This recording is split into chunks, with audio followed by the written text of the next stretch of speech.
Today, more Royal Commission walkbacks.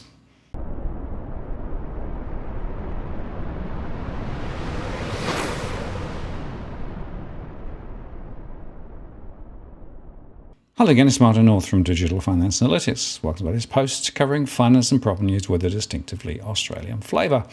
Those with long memories will recall the passage of the Royal Commission into misconduct in the banking, superannuation and financial services industry, which reported finally in 2019. The inquiry heard evidence from many individuals, as well as from industry representatives, that highlighted egregious behaviour, misaligned incentives, and frankly outright deception. The final report made a number of recommendations, many of which have not been implemented or which have been severely diluted. The industry played the long game here, and the government has walked back and watered down most of the reforms. No wonder Justice Hayne refused to shake Treasurer Frydenberg's hand in that infamous photo. Even then, the writing was on the wall. One recommendation in the final report for the Royal Commission was that changes in brokers' remuneration should be made over a period of 2 or 3 years by first prohibiting lenders from paying trail commissions to mortgage brokers in respect of new loans, and then prohibiting lenders from paying other commissions to mortgage brokers. In its official response to the Royal Commission in 2019, the Labour Party had originally proposed banning trail commissions paid to mortgage brokers and capping upfront commissions at 1.1%. However, both sides of the political spectrum have confirmed now that they would not be looking to change broker remuneration after Labour MP Stephen Jones told The Advisor last month that his party would not seek to change it. And now, following a meeting with members of industry last week, Assistant Treasurer Michael Sukkar has revealed that the federal government will not proceed with the broker remuneration review this year, after acknowledging that the broker commission structure is not problematic. While the Morrison government had initially said in its official response to the final report in 2019 that it would ban trail commission payments for new mortgages from 1 July 2020, the Treasurer Justice Frydenberg had suggested that the role of upfront and trail commissions would instead be reviewed in the back half of the year. And it's this review that has now been dropped.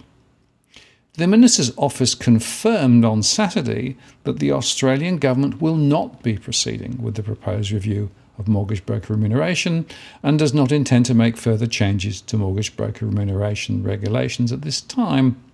The mortgage broker industry plays an important role in helping Australian homebuyers to get a better deal and have more choice when choosing a home loan provider, Mr. Sukkar said. The Morrison government will continue to strengthen competition between lenders and drive better outcomes for consumers to ensure that Australian homebuyers get the best deal possible on their home loan. We have worked closely with mortgage brokers and strengthened outcomes for consumers by implementing a number of reforms following the Banking Royal Commission. Based on the feedback the government said that it has received on the effectiveness of reforms to date, the Assistant Treasurer said the government had formed the view that current mortgage broker remuneration structures are effective in providing consumers the choice they need when choosing a home loan provider. Going forward, the Council of Financial Regulators, including the Treasury, ASIC and the ACCC, will continue to monitor the sector to ensure it is delivering for consumers. Now, of course, the MFAA welcomed the announcement that the 2022 review of mortgage broker remuneration by the Council of Financial Regulators and ACCC will no longer be required.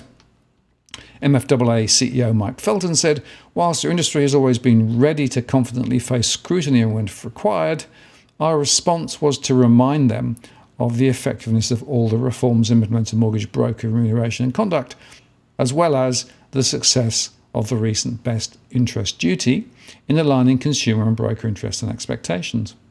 Combined with industry self-regulation over many years, these reforms are delivering strong customer outcomes and driving consumer trust and confidence in the industry, as evidenced by the key data on the industry and the current record mortgage brokers' market share. The alignment of the interests and expectations of brokers and consumers is also demonstrated through other strong industry data sets, including extremely low AFCA complaints, low arrears relative to the lender's proprietary network, and customer satisfaction rates which are unparalleled in financial services or almost any other sector. Mortgage brokers now write 2 out of every 3 new home loans in Australia, making us a systemically important industry, providing access to credit for consumers and maintains competition in the home lending market. As such, we understand the need for oversight of our industry. Over the coming months and years, we'll continue to build our position as an industry that plays a crucial role in driving competition, choice, and access to credit for Australians in the home lending market, Mr. Felton said. So, brokers will continue to receive payments from lenders for loans they originate and for years after the transaction is done, and other payments which will often not be disclosed. So once again, the interests of consumers are being subsumed by industry players who are most concerned about protecting their revenue streams regardless.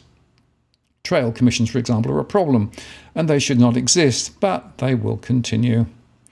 And once again, this is another Royal Commission fail. But it also, to me, highlights again the power play between the financial services sector and government and how it plays out in favour of themselves rather than consumers. And I ask again the question I've asked before: who is actively interested in the best interests of consumers and ensuring they're getting the right outcomes? And the answer is, well, crickets. Now, if you're buying your home in Sydney's contentious market, you don't need to stand alone.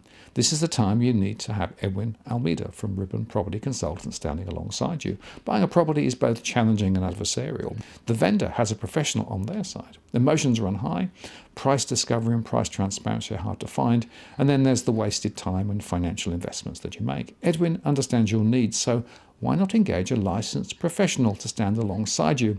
With RPC, you know you have experience, knowledge, and master negotiators looking after your best interests. So shoot Ribbon an email at info@ribbonproperty.com.au, and if you use the promo code DFAWTW/Martin, you can get a 10% discount offer.